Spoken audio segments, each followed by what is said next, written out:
أعوذ بالله من الشيطان الرجيم بسم الله الرحمن الرحيم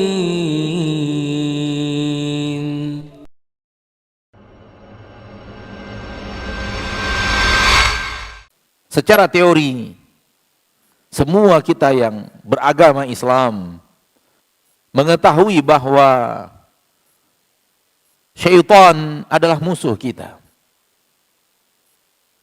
Semua muslim yang ikhlas dalam keislamannya tahu secara teori bahwa syaitan itu adalah musuh. Dan musuh hendaknya diperlakukan sebagai musuh, bukan diperlakukan sebagai sahabat dan teman. Allah berfirman, "Inna syaitana lakum adu, fattakhiduhu aduwa, innama yad'u hizbahu liyakunu min ashabis sa'ir." Sesungguhnya syaitan untuk kalian wahai manusia adalah musuh. Fattakhiduhu aduwa, maka jadikanlah dia musuh. Innama yad'u hizbahu liyakunu min ashabis sa'ir. Sesungguhnya dia hanya mengajak kelompok-kelompoknya, orang-orang yang patuh kepadanya, orang yang mau mengikutinya. Innama yad'u hizbahu liyakunu min ashabis sa'ir, agar mereka semua menjadi penduduk neraka sa'ir. Teori terkadang hanya tinggal teori. Realita kehidupan sangat berbeda dengan teori yang telah dipelajari dan diketahui. Betapa banyaknya manusia yang secara teori tahu bahwa syaitan adalah musuh, tapi dia tidak menjadikan syaitan sebagai musuhnya. Godaan-godaan syaitan, ajakan-ajakan iblis dan bala tentaranya justru dijadikan sebagai kebiasaan hidup. Justru dijadikan sebagai style kehidupan dalam kehidupan mereka sehari-hari. Tempat di mana syaitan menggoda mereka, itu tempat yang paling mereka sukai. Padahal mereka tahu syaitan adalah musuh. Maka jadikanlah dia sebagai musuh, ma'asyiral muslimin. Tuflihu, niscaya kita akan beruntung di dunia dan di akhirat. Tipu daya syaitan sangatlah halus. Tipu daya iblis dan bala tentaranya.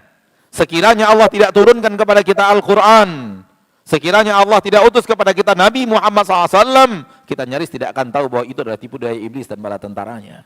Saking halusnya.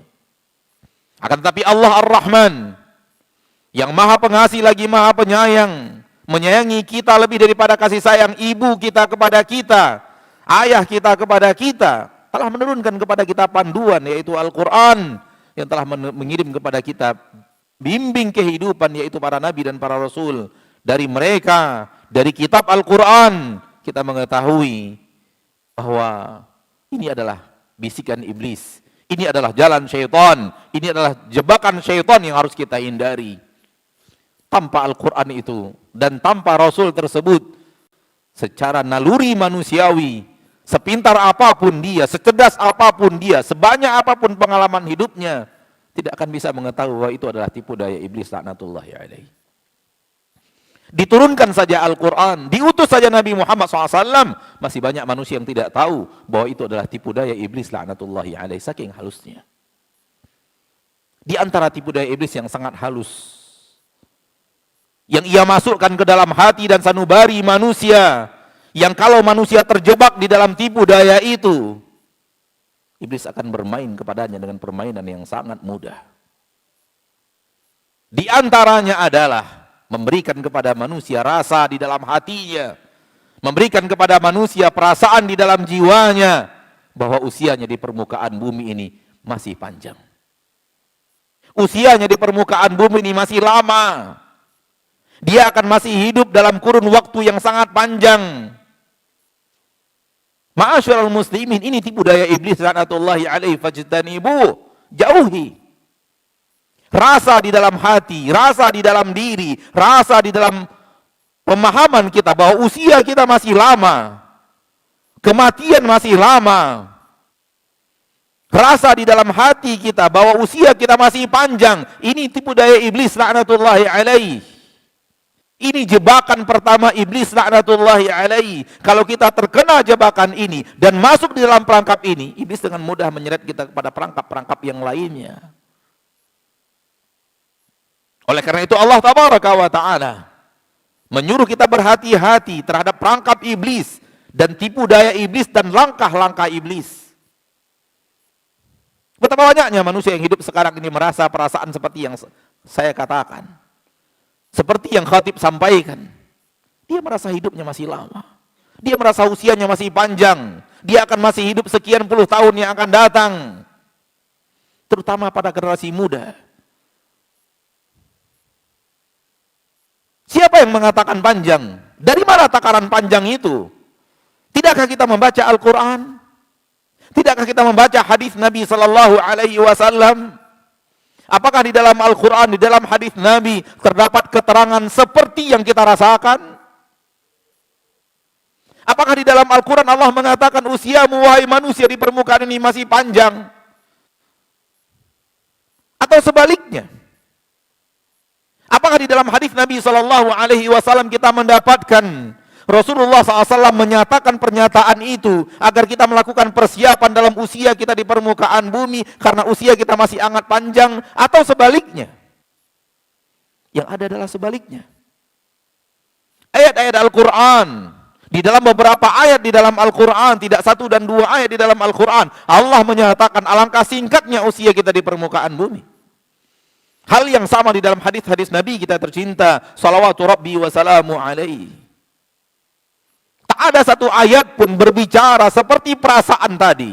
Taulah kita, perasaan itu datangnya dari musuh kita. Kenapa? Iblis datang dengan sesuatu yang berbeda dengan Al-Quran. Syaitan datang dengan sesuatu yang berbeda dengan sunnah Nabi kita tercinta Muhammad Sallallahu Alaihi Wasallam. Apapun yang namanya berbeda dari Al-Quran, berbeda dari hadis, perangkap iblis. Mari kita mawas. Apabila kita membaca ayat-ayat Allah Tabaraka wa Ta'ala yang ada keterangannya, bersiaplah. Karena akhirat itu sudah dekat. Bersiaplah, karena kiamat itu sudah dekat. Dari mana datang bahwa usia kita masih panjang? Iqtarabatis sa'atu wansyaqqal qamar. Sungguh telah dekat datangnya hari kiamat, bahkan bulan pun telah terbelah. Apa yang Allah katakan dalam ayat ini? Iqtarabat. Telah dekat datangnya hari kiamat. Innahum yarawnahu ba'ida wa narahu qariba. Mereka memandang kiamat itu masih lama, masih jauh. Kami memandang kiamat itu sudah sangat teramat dekat. Kami memandang kiamat itu sudah dekat. Rasulullah sallallahu alaihi wasallam mengatakan, "Bu'itsu wasa'atu kahataini." Aku dan hari kiamat bagaikan dua jari ini.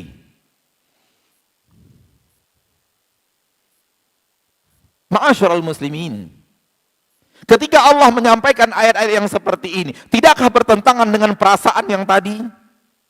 Lalu siapa yang memberikan perasaan itu kepada kita? Siapa yang menanamkannya? Dan apa maksud perasaan itu ditanamkan di dalam jiwa kita? Ambil sebuah kaidah penting dalam beragama. Sesuatu yang tidak sama dengan Al-Quran adalah kesesatan, datangnya dari syaitan. Karena yang ada di dalam Al-Quran siratul mustaqim. Dan yang diinginkan iblis mengeluarkan manusia dari siratul mustaqim itu. Sebagaimana yang dia katakan kepada Allah, la aq'udanna lahum siratakal mustaqim. Aku akan lencengkan mereka dari jalan engkau yang lurus. Kaidah penting beragama, ma'asyarul muslimin, hadirin sidang Jumat, saudaraku yang kecintai karena Allah. Sesuatu yang tidak sama dengan Al-Quran adalah kesesatan, datangnya dari syaitan.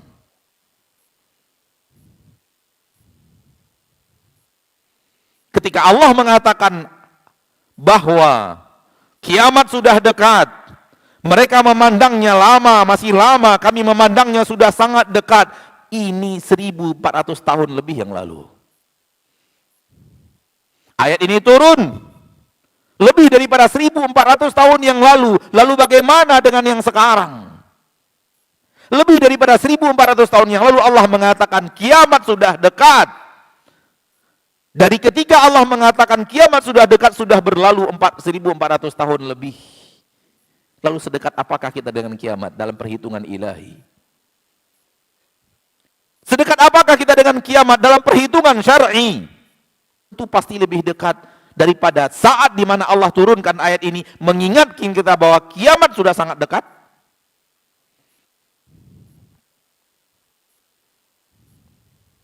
Ma'asyarul muslimin, rahimani wa rahimakumullah. Maka campakkan di dalam hati ini perasaan yang tidak sesuai dengan Al-Quran. Rasa yang tidak sesuai dengan sunnah Nabi kita tercinta sallallahu alaihi wasallam.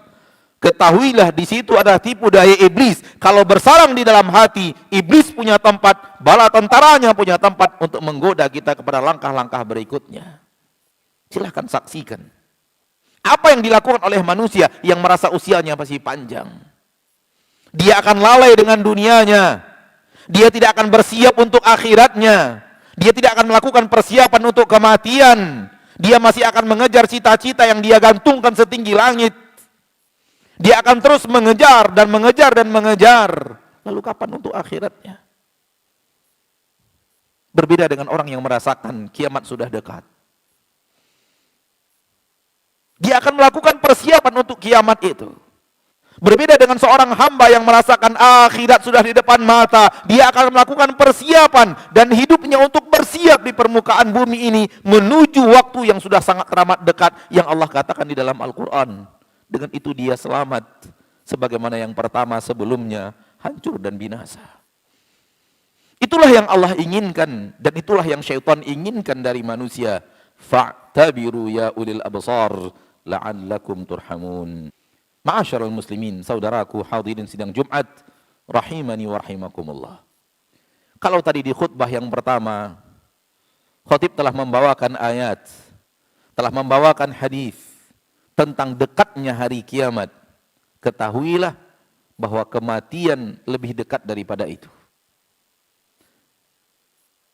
Allah bicara kiamat, hancurnya dunia beserta isinya, dan Allah katakan dekat. Saudaraku, bagaimana dengan kiamat kecil yang dikatakan para ulama, yaitu datangnya ajal setiap hamba? Kalau kiamat Allah katakan dekat, sedekat apakah saat nyawa kita akan dicabut oleh Allah?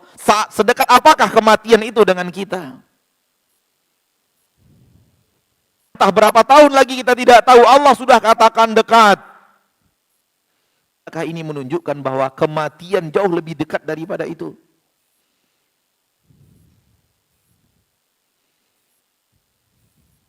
Apatah lagi di zaman sekarang. Zaman yang serba kematian mengintai secara mendadak, kematian mendadak mengintai hampir semua manusia. Antum yang keluar rumah menggunakan sepeda motor, kematian mengintai antum dalam setiap perjalanan. Antum yang keluar rumah menggunakan mobil, kereta api, apalagi pesawat. Satu konsleting listrik akan membuat kematian untuk ratusan penumpang. Apakah ini menunjukkan bahwa kematian jauh lebih dekat dibanding hari kiamat itu sendiri? Ini yang harus kita hadirkan di dalam hati. Ini yang harus kita tanamkan di dalam jiwa kita. Agar sesuai dengan Al-Quran. Agar kita mengambil manfaat daripada nasihat-nasihat ilahi yang ada di dalam Al-Quran yang Allah turunkan ke permukaan bumi. Maka jadilah manusia yang selalu merasakan usianya singkat. Rasulullah SAW bersabda, "Ma ana wad dunya illa karajulin istadalla tahta syajaratin thumma raha anha wa tarakaha." Aku dan dunia ini bagaikan seorang lelaki yang sedang melakukan perjalanan lalu dia istirahat di bawah sebatang pohon, kemudian dia akan tinggalkan pohon itu dan melanjutkan perjalanannya. Berapakah usia Nabi di dalam ayat ini, dalam hadis ini? Hanya seorang lelaki yang istirahat sejenak di bawah sebatang pohon untuk melanjutkan perjalanan. Anda semuanya musafir di permukaan bumi ini. Kampung Anda bukanlah dunia. Kampung kita semua adalah akhirat. Kita ke sini musafir dan akan kembali ke kampung kita bernama akhirat. Rasul mengatakan dia dan dunia ini tempat perantauan, negeri persinggahan. Hanyalah seorang yang berteduh di bawah sebatang pohon. Berapa lama perteduhan itu? Adakah orang yang berteduh di bawah sebatang pohon, berteduh sampai 5 dan 10 hari? Atau dia hanya akan berteduh 1 jam, 1 jam setengah, 2 jam dan dia melanjutkan perjalanan? Itulah usiamu wahai muslim, itulah usiamu wahai muslim di permukaan bumi ini. 1 dan 2 jam dunia saja. Oleh karena itu Allah berfirman di dalam Al-Quran, Ka'annahum yawma yarawnaha lam yalbathu illa ashiyatan aw duhaha. Ketika mereka nanti bertemu dengan hari akhirat, mereka masuk ke dalam kampung hakiki, kampung akhirat, dan mereka mereview ke belakang melihat usianya, ka'annahum lam yalbathu, seolah-olah mereka tidak pernah tinggal di dunia illa ashiyatan aw duhaha, kecuali hanya bagaikan waktu sore, bagaikan waktu duha. Itulah dia waktu sore, 1 atau 2 jam saja. Itulah dia waktu duha, sekitar itu saja waktu itu. Itulah usia kita di permukaan bumi yang hakiki. Ketika kita kembali ke kampung akhirat, kita akan mengetahui semua itu. Apa yang akan terjadi? Waji'a yawma idin bi jahannam, yawma idin yatadakkarul insanu wa anna lahu dzikra, yaqulu ya laitani qaddamtu li hayati. Ketika didatangkan neraka jahannam, pada hari itu didatangkan neraka jahanam. Di saat itulah manusia mengingat seluruh yang dia lakukan dalam kehidupannya. Dan apa lagi guna ingat di saat itu? Tak ada guna ingat di saat itu. Ingat yang bermanfaat seperti itu hanyalah ketika kita hidup di permukaan bumi. Yaqulu ya laitani. Ketika itu dia baru berkata, duhai andai diriku qaddamtu li hayati, membuat persiapan untuk hidupku yang sekarang. Maka hiduplah untuk akhirat. Lakukan persiapan untuk akhirat. Tak ada yang menjamin kita akan mencapai usia tua. Tak ada yang menjamin bahwa kita akan mencapai usia pensiun. Kematian mengintai kita setiap hari. Dan ketika dia datang, tak ada cara untuk lari. A'udzu billahi minasy syaithanir rajim. Bismillahirrahmanirrahim.